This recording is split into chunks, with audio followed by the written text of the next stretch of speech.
Welcome to Law Technology Now. I'm Ralph Baxter, and I'll be your host for this episode. This is my 8th episode as co-host of the show. My guest today is Heidi Gardner. Heidi is one of the world's foremost authorities in collaboration, especially as it relates to lawyers and other professionals in doing their work. Heidi and I are going to talk today about collaboration in the context of this unique time we find ourselves in with the coronavirus crisis. We're recording the episode remotely. Normally we like to do them in person, but of course in today's world we can't. Heidi is sheltering in place in New Hampshire, and I am sheltering in place in West Virginia. Before we start, I want to thank our sponsors. Thanks to Logical, instant discovery software for modern legal teams. Logical offers perfectly predictable pricing at just $250 per matter per month.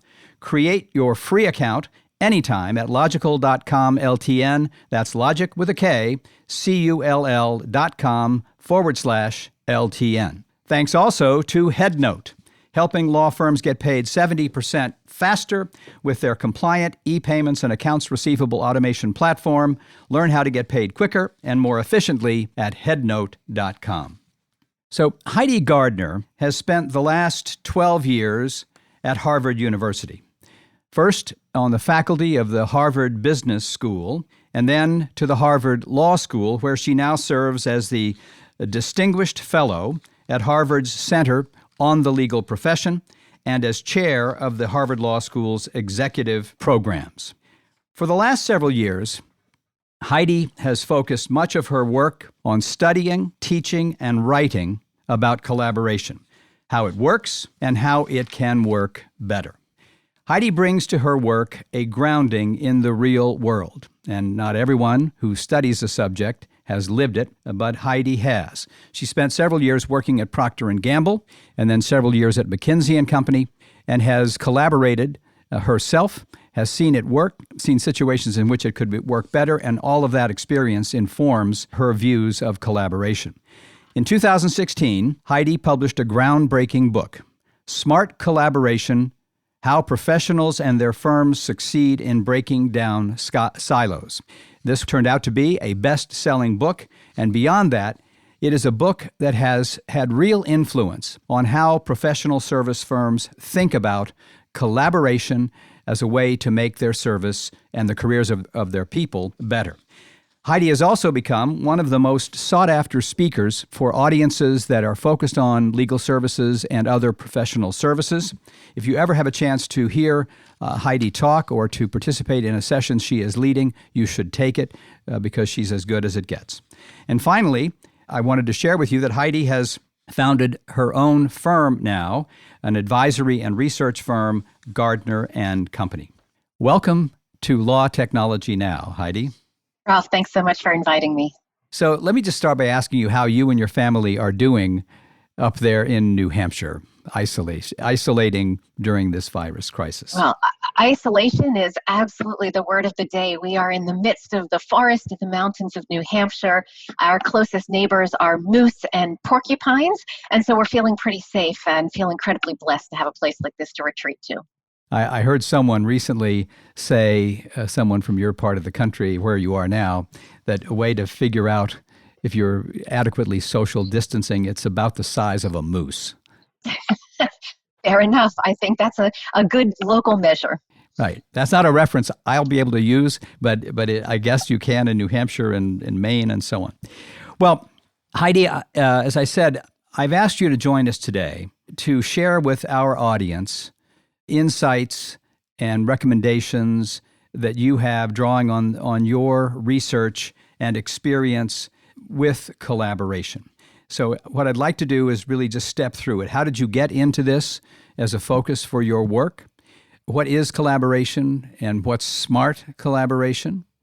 And then take that into the practical setting, starting with smart collaboration in the context of a crisis in general, and then getting into the heart of this one that is so truly unique. So let's start.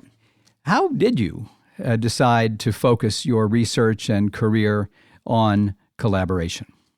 Well, as you mentioned, Ralph, my background is in the quote unquote real world. And I had the opportunity to lead lots of different kinds of teams, first at Procter and Gamble and then at McKinsey. And my observation as a team leader is that we had very high variability in terms of our output. So even when, say, at McKinsey, we had an incredibly diverse team, diverse in the sense of background. We might have an astrophysicist and a concert pianist and somebody with a military background and a couple of MBAs on the team. Lots of different kinds of perspectives and knowledge bases. And sometimes we use that to the full advantage to create an innovative, highly useful, practical solution that was truly comprehensive. And that was the ideal. And then there were the other times when I felt like we came up with a solution that was the sum of its parts, but perhaps nothing more, nothing magical. And as the leader of a team like this, I became obsessed with trying to understand the difference between those outcomes.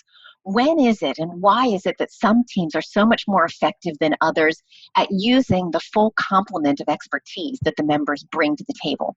And at McKinsey, I was so busy solving the client's problems that I didn't really look internally to study our own teams, and decided to go back and truly study that in a proper academic, empirical way.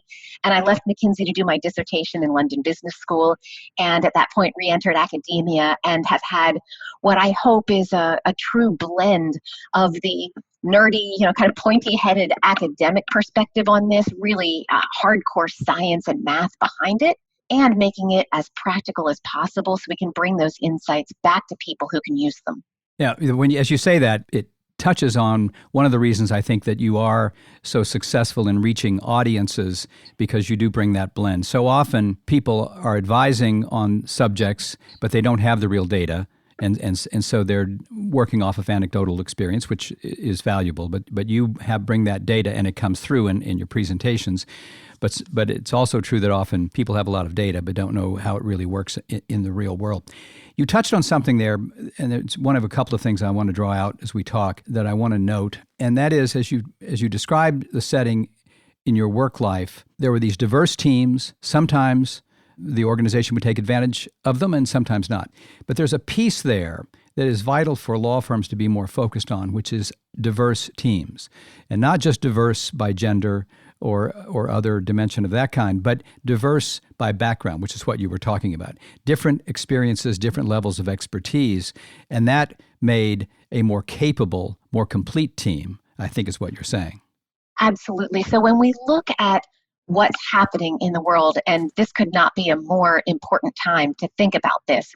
We've got two completely countervailing trends, and these trends have been in place for more than a decade, but we see them just full force crashing into each other right now. The first of those trends is expertise specialization. So lawyers, like virtually every other kind of knowledge-based professional, have become more and more specialized over time. And so they're not just an IP lawyer, they're an IP lawyer for a certain type of IP law in a particular jurisdiction, in a particular kind of industry, and so forth. And that allows the lawyer to be an incredibly deep expert. But at the same time, their expertise is relatively narrow, specialized, and focused. And at the same time, and the coronavirus situation right now is an incredible example of this, the problems are so incredibly complicated and multidisciplinary. And so you have these issues. Anything worth thinking about today is multifaceted and requires these highly specialized experts to come together and integrate their expertise to create more holistic, practical solutions to these complicated problems. And that's what we mean by smart collaboration.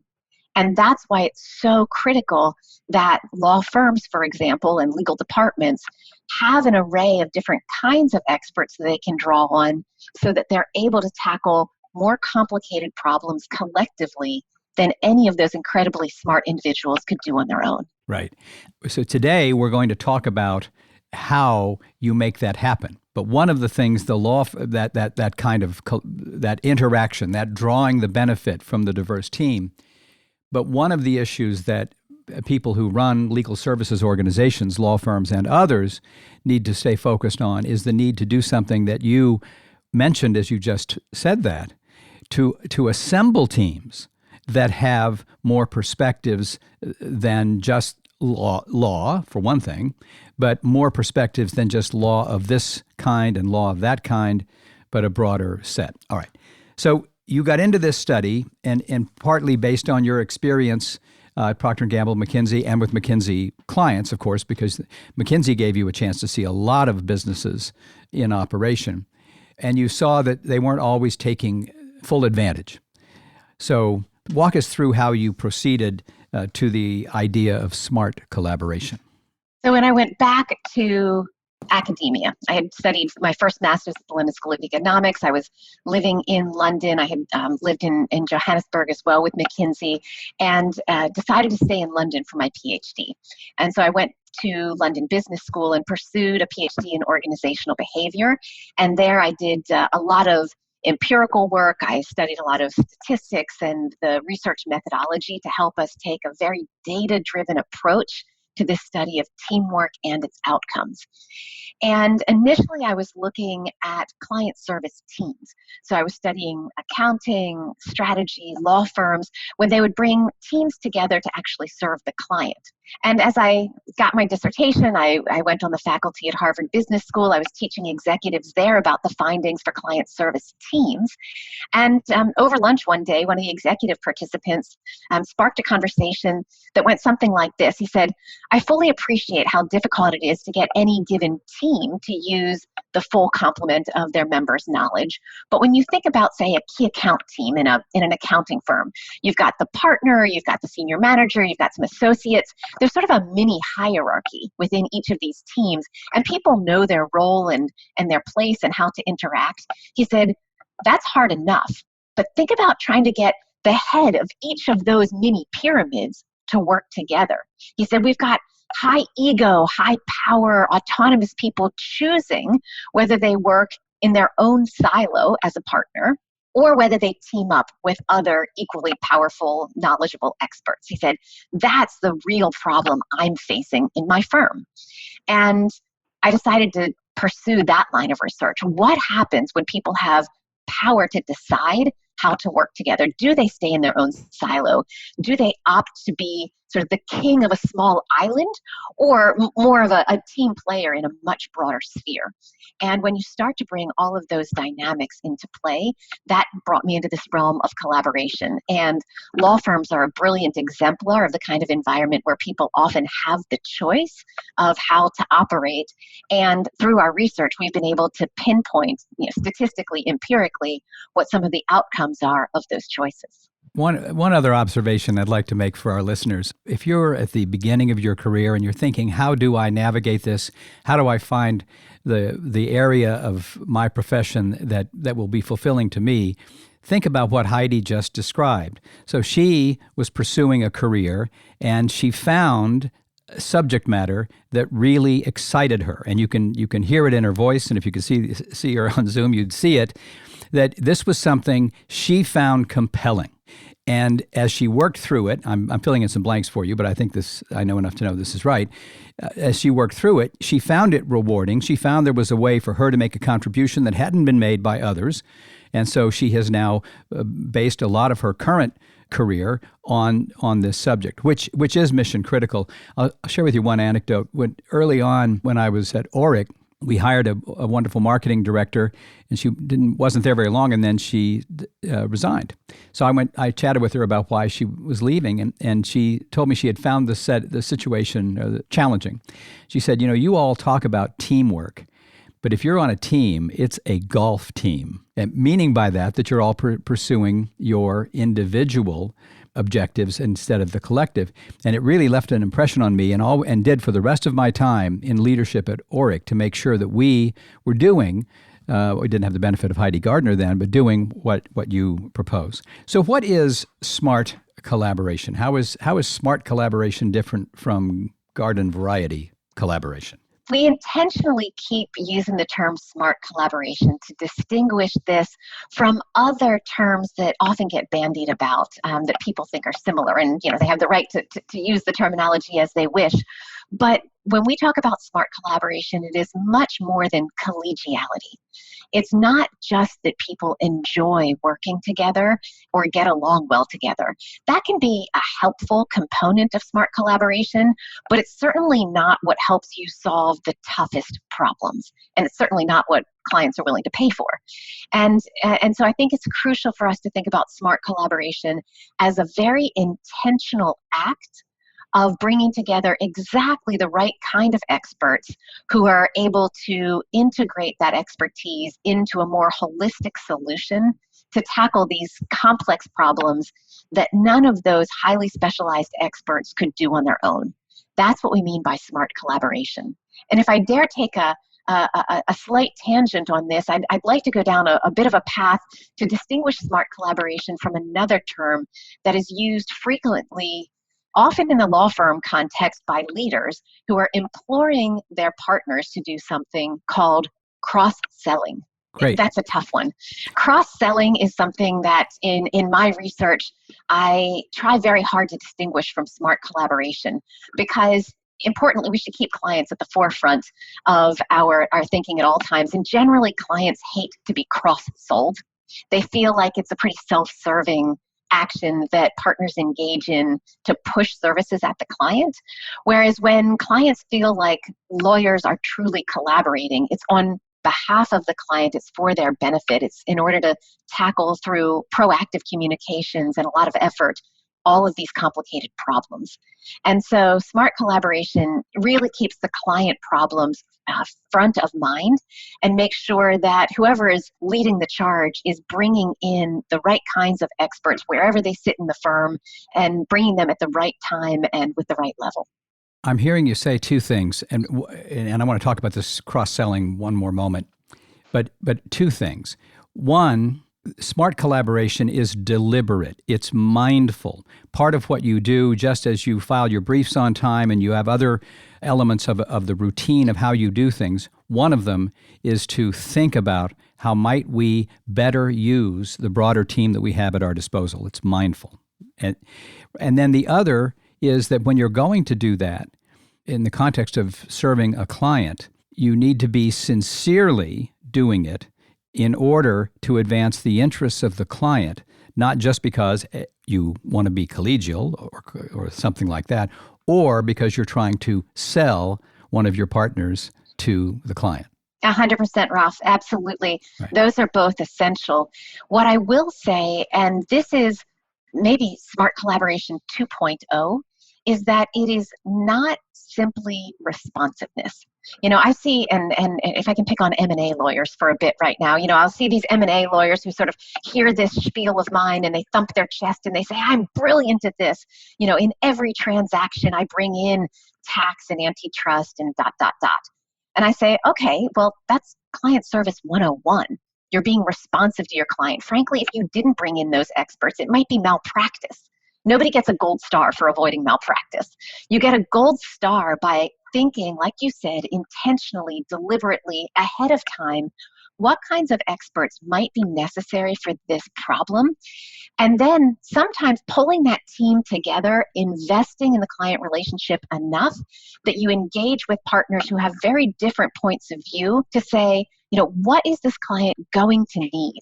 How do we learn from what we did at a client in the same industry or even across industries, adjacent industries, that will help the client in ways that they don't even know to ask for yet?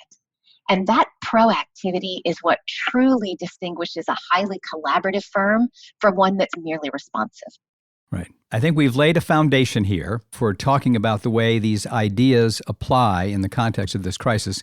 And before we turn to that, let's take a break and one more time hear from our sponsors. Hey, law firms. Getting paid is fantastic, but dealing with accounts receivable is such a pain. What if there was a better way? Enter HeadNote, an industry-leading compliant e-payments and AR automation system. Their unique blend of features cuts through the noise and helps you get paid 70% faster. Skip the paper checks, spreadsheets, and awkward calls due to overdue clients. Get paid faster with less effort. Visit headnote.com for more information. 10 years ago, e-discovery meant lawyers packed into a basement, fumbling with complex, slow software, wondering where their lives had gone wrong. Today, much of that frustration remains, but fortunately, there's Logical. Not e-discovery, but instant discovery. Logical's intuitive cloud-based software makes document search and review easy, fast, and affordable. It's time to get out of the basement. Create a free account instantly any time of day at logical.com/LTN. That's logic with a K. CULL.com/LTN. So, Heidi, let's turn now to talking about smart collaboration, deliberate collaboration in the context of this coronavirus crisis. As I said, as we teed this subject up, part of that is because collaboration will operate differently in a crisis, and part of it is because this circumstance is truly unique. So can you just start walking us through some of your thoughts about collaboration in this context? One thing I think we have to remember, Ralph, is that we are not just sheltering in place and working remotely. We are trying to do that in the midst of an incredibly anxiety-producing crisis. It's not even just a financial crisis, it's a health crisis. And you put all of these elements together, and it does warrant the word you gave it, unique. In this situation, we are thinking about what does the client need and what does our team need? And bringing those together is the essence of what it takes to truly collaborate. One thing I'd like to highlight, which I'm not hearing enough people talk about right now, is the effects of these circumstances on diversity. It's not enough just to have a diverse team. And again, we're not just talking about demographic diversity or socioeconomic diversity or age diversity. We are talking about thought diversity. It's not enough just to say we've got lots of different kinds of experts on our team. How do we make sure that we are using them to their full potential? And what science tells us is in circumstances like we're in right now, people are atomized. You know, the organization is broken down into its smallest unit. Everyone is isolated and there's a lot of stress involved. Under these circumstances, some kinds of people more than others are likely to be left out of the critical conversations. So think about a team where you have individuals, a core group who are somewhat similar to one another, perhaps because of, demographics or the length of tenure at that firm or so forth. And then there's some people on the outside, on the fringe of that team. When the core group is thinking about whom to connect with, whom to give the next juicy piece of work to, whom to check in on a social sense and make sure they're doing okay in the crisis. The usual suspects, the ones who leap to mind, are the ones who are going to be more similar to those.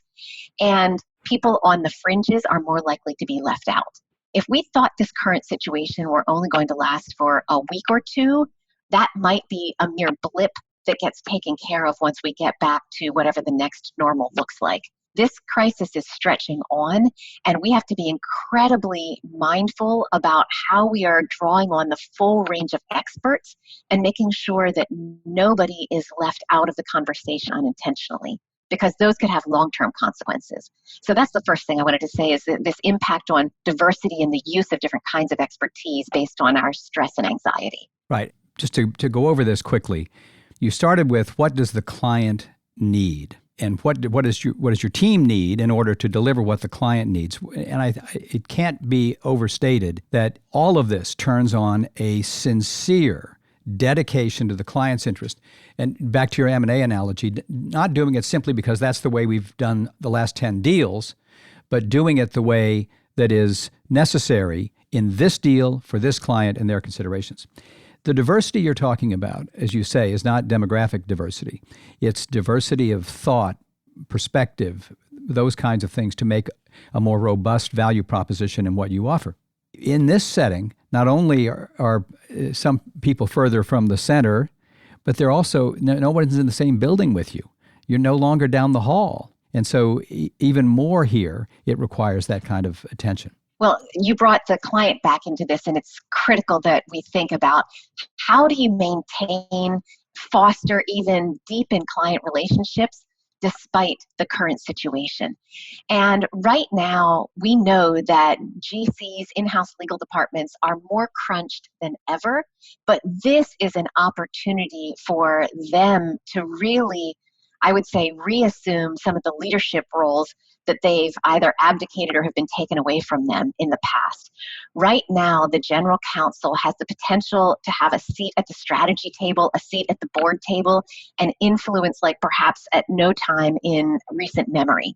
And every lawyer in every outside firm has got to be thinking, how do I turn my GC into a hero?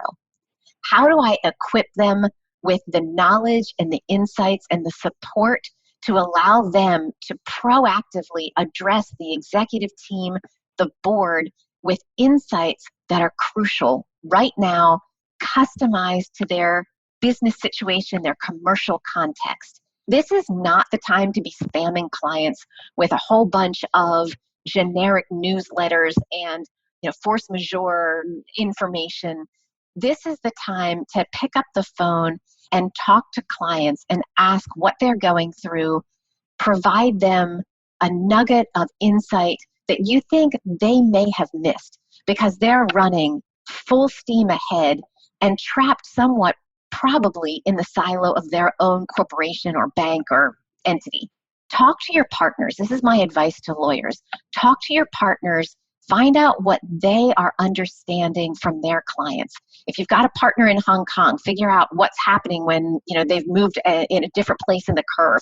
If you're talking to somebody in a different industry, what do you know from that industry that you can bring as a small gift to your GC, a gift of insight that will help them be much more effective in the role that they're playing right now? Picking up the phone, having that personal conversation, offering a nugget of wisdom and insight, that is going to go an incredibly long way toward deepening relationships. And so that is collaboration with your client, collaboration beyond your firm. And as with the other things that you have discussed so far, this is grounded in a sincere interest to help the client pursue its objectives or solve its problems.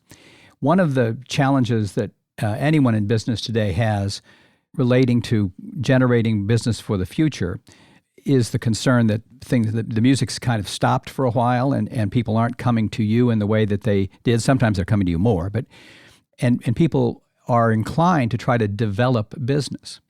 But you're not talking about developing business. What you're talking about will have that effect, but that's not what you're talking about. You're talking about thinking in the way that you just described, not in the interest of how might I get myself noticed by the client, but how might I help my client do better, do it for its own sake, and the client will perceive that, just as you said about cross-selling. The client gets it when you're cross-selling and doesn't like it. The client will get it when you reach out to them sincerely, trying to help them. I think it's so important for people to remember that you don't aim for revenues and profits. You aim for a delighted client who knows that you're on their side, and the revenues and profits are the inevitable benefit that derives from that. If you're very tactically, transactionally, instrumentally trying to game the system and squeeze money out, everyone can see right through that. And that might work for a short time, but we know that the most successful lawyers and the most successful firms are the ones that have a true service mentality, and they benefit enormously from a differentiated position in the market, from much more loyal clients, and from being a strategic partner as opposed to a mere instruction taker. That's right. And you see it whenever you bring to mind the people that you admire in your profession, in whatever you do, whether it's public interest law or accounting, whatever you do in professional service. You see it. The ones that are most in demand are the ones who clients believe are really, A, trying to help them, and B, will be of value. So let's turn to a specific problem that's presented here. If you're in legal service, you have teams that previously worked somewhere in proximity to each other, and now they don't. they're working remotely, suddenly, really a total remote workforce. What are some thoughts you have for the people who have to lead and manage those teams in this period? First, I would say know thyself. So we understand that under this kind of pressurized work situation, psychologists call it reverting to central tendencies. In other words, whatever behavior comes most naturally to us, we are very likely to go to the extreme version of that. So somebody who normally wants to have a high degree of control over the situation is going to become an absolute control freak in this situation. And that can really become dysfunctional when taken to the extreme. And so my first piece of advice is really take a step back and figure out who you are. Now, with my team at Gardner & Co., which actually stands for Gardner & Collaborators, so Gardner & Co. has developed a psychometric test to help people understand where they are on 7 dimensions of smart collaboration. And we encourage people to really get a strong picture of your natural tendencies, because those are going to come roaring to the front in a situation like this. After you have a good grasp of how you normally behave, what we're saying is be mindful about how you deploy those behaviors. So if you are a very trusting individual normally, that's going to be helpful in this situation. You don't feel like you need to have somebody prove that they're sitting at their desk where you can see them to know that they're actually doing work and putting in the effort. Also make sure, if you're highly trusting, however, that you're not overly trusting, in the sense that you feel like you can just keep throwing work at people, and when you don't see them drowning, you trust that they'll raise their hand and ask for advice. Again, it's being incredibly mindful about how you choose to behave in the virtual work environment, because overdoing any tendency can have repercussions that are unintended at this point. And if you don't have a good handle on this, it's really helpful to have a trusted colleague you can turn to and sort of be your accountability partner for whether you're being as effective as you think you would be or as you'd like to be. So the advice to know yourself and think about your orientation to collaborate or not is the kind of thing that hearing it from some people would be just sort of kind of window dressing. This is quite real. This is part and parcel of the idea that for collaboration to be smart in the way that you write, it has to be deliberate. You have to really think about the setting. So part of that setting is the needs of the client, the realities of the circumstance, but part of it is who you are and how you interact with people, which in this setting, because the challenge is different than just walking into someone's room or bringing everybody together in a conference room, is all the more important. So you really mean this. This isn't just a parlor game. This is something that you really should do. So one of the other characteristics I wanted to address is this. The people that you are leading or managing now find themselves in a genuinely, deeply anxiety-producing moment. They're worried about their health. They're worried about their parents' health. They're worried about their income, their job, no matter what. They know some companies are not going to do as well as they would like. What thoughts do you have for collaboration and recognizing that's where the team is sitting in their kitchen with their pet and their child? There are a couple of things, and maybe I can slightly metaphorically draw on the idea of heads and hearts at this point. You need to align people's heads. In other words, make sure that the effort that they are putting in is thoughtful around the right priorities. Be incredibly deliberate, be incredibly mindful about the priorities that people are undertaking. Over-invest in communicating about what it is that the team is trying to accomplish collectively, and then making sure people individually know that the role that they're playing is essential and how that fits in. You can't go too far in explicating what the priorities are and the objectives and clarifying the goals and the roles. So that's kind of the head, getting people's heads aligned. There's a hearts element to this as well. As you just mentioned, people are going through a lot right now, ranging from inconveniences and time pressure to much more and much worse than that. It's time for compassion. It's time for people to give each other the benefit of the doubt. If we step on a landmine and we make an assumption about somebody, or we say something that is, unintended or taken as a slant, or we do leave somebody out inadvertently, let's own up to it and do what we can to rectify the situation. If you're on the receiving end of it, give somebody the benefit of the doubt. Chances are it was stress that made them do that, or lack of sleep, and gently call it out. Hold people to account for good behavior, give them feedback, help them learn from mistakes. But this is a time when we genuinely need to have each other's backs, and there's not too much compassion to go around. I think trying to be genuinely thoughtful about how other people are doing and the circumstances they're facing, it's going to go a long way. And I dare say people will remember the little things coming out the other end. The more we can do to harness our small deeds and foster trust and supportive relationships, that's going to help us get stronger and come through faster. That is so helpful, Heidi, and it goes through everything about the relationships of people in professional service firms today, collaboration, and everything else.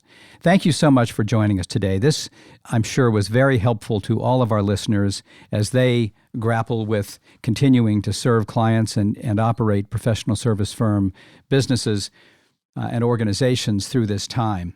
You hit on some things here that are vital, as I say, in all times, but particularly here.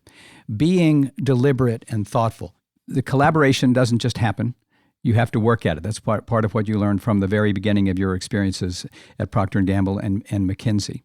And you have to be sincere about the objectives. But what you've said here at the end are some ideas that people often take lightly, but they really are mission critical. And that is paying attention both to the heads and the hearts of your people, not just what they think, but how they feel, especially at this time. And then being compassionate about it, right? Having that in mind, but just with the same sincerity you have to have about the objectives of the clients, you need to operate with a sincere interest in how that person is doing in her or his changed circumstance. I'm sure this was very valuable to our listeners, and I really appreciate your being here. And I was quite sincere also when I said earlier, if you get a chance to hear Heidi Gardner talk or to see her in action, you should take it. And thank all of you for listening. If you liked what you heard today, please rate us on Spotify or Google or wherever you get your podcasts. And until next time, this is Ralph Baxter for Law Technology Now. If you'd like more information about what you've heard today, please visit LegalTalkNetwork.com. Subscribe via iTunes and RSS. Find us on Twitter and Facebook, or download our free Legal Talk Network app in Google Play and iTunes. The views expressed by the participants of this program are their own and do not represent the views of, nor are they endorsed by, Legal Talk Network, its officers, directors, employees, agents, representatives, shareholders, and subsidiaries. None of the content should be considered legal advice. As always, consult a lawyer.